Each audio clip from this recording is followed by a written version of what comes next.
Good morning everyone. Alam mo ba, wala tayong pasok. Wala kaming pasok pala.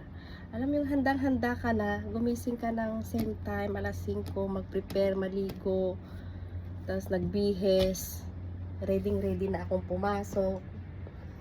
Tapos, biglang nag-check ng phone ko, ayun, wala palang pasok, nag-announce sila alas 10 kagabi. So, hindi ko siya nabasa. Back to distance learning ulit tayo.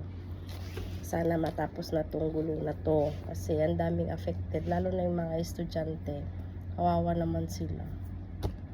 So ayan, balik to ano na naman tayo, distance learning. So ingat-ingat po tayo mga kababayan, away na lang po sa situation na yung mga pinagbabawal sa atin is ito pa rin na lang natin para iwas gulo.